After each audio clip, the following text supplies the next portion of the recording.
السلام علیکم، میں ہوں خالد سعید اور آپ دیکھ رہے ہیں میرا چینل جبات ٹی وی۔ ناظرین کرام، بیت المقدس یہودی، عیسائی اور مسلمان تینوں کے نزدیک نہایت معتبر جگہ ہے، لیکن کیا وجہ ہے کہ مسلم امت اس کے ساتھ ایک گہرا رشتہ قائم کرتی ہے، اور فلسطین کے ساتھ مسلمانوں کا یا پوری امت کا کیا رشتہ نکلتا ہے؟ آج کی اس ویڈیو میں ہم 27 ایسے پوائنٹ جانیں گے جن میں ہمیں معلوم ہوگا کہ کس وجہ سے ہم مسلم امت فلسطین کے ساتھ اپنا رشتہ قائم کرتے ہیں۔ تو چلے شروع کرتے ہیں آج کی اس ویڈیو کو۔ ناظرین کرام، آپ کے بچے بھلے آپ سے پوچھیں یا نہ پوچھیں، آپ انہیں یہ ضرور بتائیے گا کہ ہم فلسطین سے کیوں محبت کرتے ہیں۔ پہلی وجہ یہ ہے کہ فلسطین انبیاء کرام علیہ السلام کا مسکن ہے، اور یہاں پر بے شمار انبیاء کرام علیہ السلام کی قبور ہیں۔ دوسری وجہ یہ ہے کہ حضرت ابراہیم علیہ السلام نے فلسطین کی طرف ہجرت فرمائی۔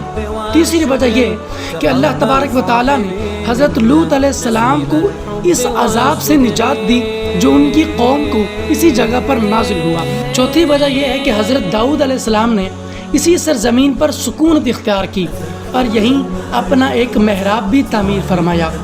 پانچویں وجہ یہ ہے کہ حضرت سلیمان علیہ السلام اسی ملک میں بیٹھ کر ساری دنیا پر حکومت فرمایا کرتے تھے۔ چھٹی وجہ یہ ہے کہ چیونٹی کا وہ واقعہ جس کا ذکر قرآن کریم میں موجود ہے، وہ واقعہ بھی اسی شہر کے ایک علاقہ اسکلان میں پیش آیا تھا، جس کا نام بعد میں بدل کر وادی نمل رکھ دیا گیا، یعنی چیونٹیوں کی وادی۔ ساتویں وجہ یہ ہے کہ حضرت زکریا علیہ السلام کا محراب بھی اسی شہر میں موجود ہے۔ آٹھویں وجہ یہ ہے کہ حضرت موسیٰ علیہ السلام نے اسی ملک کے بارے میں اپنے ساتھیوں سے کہا تھا کہ اس مقدس شہر میں داخل ہو جاؤ۔ انہوں نے اس شہر کو مقدس شہر اس وجہ سے کہا کہ یہ شہر شرک سے پاک تھا، چونکہ انبیاء کرام علیہ السلام اکثر یہاں پر تبلیغ فرمایا کرتے تھے۔ نویں وجہ یہ ہے کہ اس شہر میں کئی معجزات وقوع پذیر ہوئے، جن میں سے ایک کماری بی بی حضرت مریم رضی اللہ تعالی عنہا کے بطن سے حضرت عیسیٰ علیہ السلام کی ولادت مبارکہ بھی ہے۔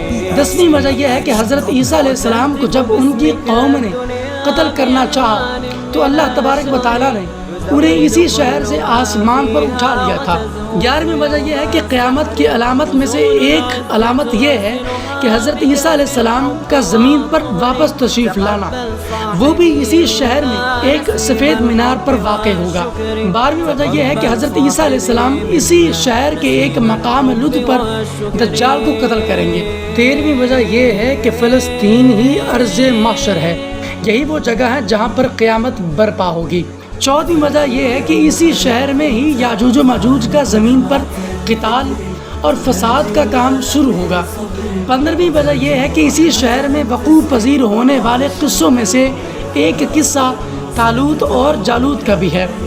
16ویں وجہ یہ ہے کہ فلسطین کو نماز کی فرضیت کے بعد مسلمانوں کا قبلہ اول ہونے کا اعزاز بھی حاصل ہے۔ ہجرت کے بعد حضرت جبریل امین علیہ السلام دوران نماز ہی حکم آپ کی طرف لے کر آئے، جس سے اللہ تعالیٰ نے کعبہ مشرفہ مکہ مکرمہ کی طرف رخ کرنے کا حکم عطا فرمایا۔ 17ویں وجہ یہ ہے کہ حضور اکرم صلی اللہ علیہ وسلم معراج کی رات آسمان پر لے جانے سے پہلے مکہ مکرمہ سے یہاں بیت المقدس تشریف لائے تھے۔ 18ویں وجہ یہ ہے کہ سرکار دو عالم صلی اللہ علیہ وسلم کی اقتداء میں انبیاء کرام علیہ السلام نے یہاں نماز ادا فرمائی۔ اسی طرح فلسطین ایک بار پھر سارے انبیاء کرام علیہ السلام کا مسکن بن گیا۔ 19ویں وجہ یہ ہے کہ سیدنا ابو ذر کہتے ہیں کہ میں نے رسول کریم صلی اللہ علیہ وسلم سے عرض کیا کہ زمین پر سب سے پہلے مسجد کون سی بنائی گئی؟ تو آپ نے ارشاد فرمایا کہ مسجد الحرام، یعنی خانہ کعبہ۔ میں نے عرض کیا پھر کون سی؟ آپ نے فرمایا مسجد الاقصیٰ۔ 20ویں وجہ یہ ہے کہ نبی پاک صلی اللہ علیہ وسلم کے وصال کے بعد حضرت ابوبکر صدیق رضی اللہ تعالی عنہ ارتداد کا فتنہ ختم کرنے کے بعد اپنی عسکری اور فوجی قوتوں کو لے کر اسی ارض شام یعنی فلسطین کی طرف ہی بڑھے۔ 21ویں وجہ یہ ہے کہ اسلام کے سنہری دور فاروقی دور میں دنیا بھر کی فتوحات کو چھوڑ کر فلسطین کی فتح کے لیے خود حضرت عمر رضی اللہ تعالیٰ عنہ چل کر آئے اور یہاں پر جا کر نماز ادا کی اور ایک معاہدہ طے کیا۔ 22ویں وجہ یہ ہے کہ دوسری بار بعین ہی معراج کی رات کو صلاح الدین ایوبی کے ہاتھ سے اسی شہر کو دوبارہ فتح ہونا بھی ایک نشانی قرار پایا۔ 23ویں وجہ یہ ہے کہ بیت المقدس کا نام قدس قرآن سے پہلے تک ہوا کرتا تھا، قرآن کریم نازل ہوا تو اس کا نام مسجد اقصی رکھ دیا گیا۔ 24ویں وجہ یہ ہے کہ اس مقدس شہر کو آزاد کرنے کے لیے تقریباً 5000 سے زیادہ صحابہ کرام علیہم رضوان نے جامع شہادت نوش کیا۔ 25ویں وجہ یہ ہے کہ مسجد اقصی اور بلاد شام کی اہمیت بالکل حرمین شریفین جیسی ہے۔ اور آخر میں فلسطین کی عظمت کا اندازہ آپ اس بات سے بھی لگا سکتے ہیں کہ یہاں پر پڑھی جانے والی ہر نماز کا اجر 500 گنا بڑھا کر دیا جاتا ہے۔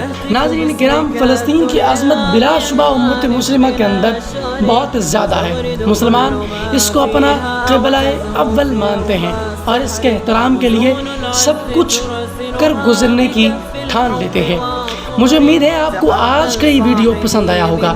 آپ کی اس کے بارے میں کیا رائے ہے مجھے کمنٹ سیکشن میں ضرور بتائیے گا۔ اب میں ملوں گا آپ سے ایک نئی ویڈیو میں، تب تک کے لیے اللہ حافظ۔